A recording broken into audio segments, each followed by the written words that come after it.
बदलते वक्त के साथ चुनाव की रणनीति भी बदलती रहती है। 90 के दशक के अंत में जब सूचना और संचार तकनीक का प्रभाव बढ़ने लगा तो राजनीतिक दलों ने भी प्रचार के लिए इलेक्ट्रॉनिक और सोशल मीडिया का इस्तेमाल करना शुरू कर दिया।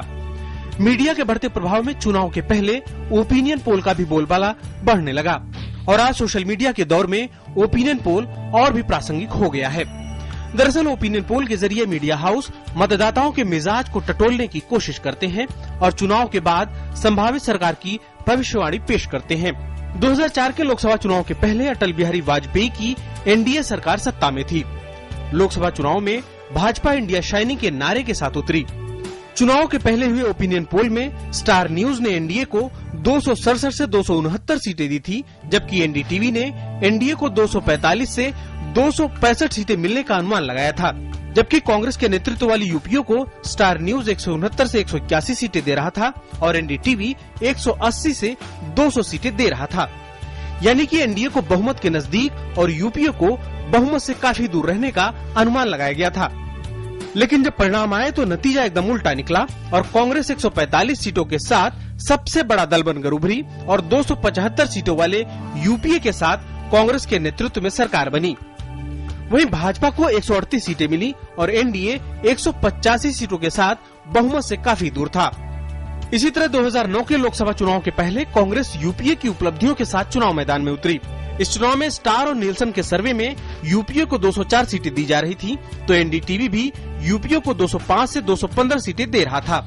CNN-IBN यूपीए को 215 से 235 सीटें दे रहा था तो टाइम्स ऑफ इंडिया भी यूपीए को 201 सीटें दे रहा था। जबकि स्टार और नीलसन के सर्वे में एनडीए को 191 सीटें दी जा रही थी तो एनडीटीवी 160 से 170 सीटें दे रहा था। CNN-IBN एनडीए को 165 से 185 सीटें दे रहा था तो टाइम्स ऑफ इंडिया 195 सीटों का अनुमान लगा रहा था। यानी यूपीए की सरकार बनती नहीं दिख रही थी। लेकिन जब नतीजे आए तो सबको चौंका दिया। कोई भी सर्वे कांग्रेस को 150 से ज्यादा सीटें नहीं दे रहा था। कुछ सर्वे तो भाजपा को सबसे बड़ा दल बनने की संभावना जता रहे थे। लेकिन जब नतीजे आए तो सारे ओपिनियन पोल औंधे मुंह गिर पड़े और इस बार कांग्रेस 2004 से भी ज्यादा 206 सीटें लेकर सबसे बड़ा दल बनकर उभरी और यूपीए 2 सरकार बनी। सर्वे के विपरीत भाजपा को महज 116 सीटें मिली और एनडीए 159 सीटों में ही सिमट गई। अब 2014 के चुनाव हो रहे हैं। इस बार एबीपी नीलसन यूपीए को 92 सीटें दे रहा है तो एनडीटीवी 111, CNN-IBN 111 से 123 और टाइम्स ऑफ इंडिया 101 सीटों का अनुमान लगा रहा है। दूसरी ओर एनडीए को एबीपी नीलसन 236 सीटें दे रहा है तो एनडीटीवी 275, CNN-IBN 280 से 285 और टाइम्स ऑफ इंडिया 227 सीटें दे रहा है। वहीं थर्ड फ्रंट को एबीपी नीलसन 186 सीटें दे रहा है तो एनडीटीवी 157, CNN-IBN 170 से 180 सीटें मिलने का आकलन कर रहा है। वहीं कांग्रेस को एबीपी नीलसन 73 सीटें दे रहा है तो एनडीटीवी 92, CNN-IBN 92 से 108 और टाइम्स ऑफ इंडिया 89 सीटों का अनुमान लगा रहा है। वहीं दूसरी ओर भाजपा को एबीपी नीलसन 217 सीटें दे रहा है तो एनडीटीवी 225, CNN-IBN 192 से 210 और टाइम्स ऑफ इंडिया 202 सीटें मिलने का कयास लगा रहा है। अगर पिछले ओपिनियन पोल का निष्पक्ष तरीके से आकलन किया जाए तो ये समझ में आता है कि ओपिनियन पोल और जनता जनार्दन के जनादेश में एकदम उल्टे का फर्क है।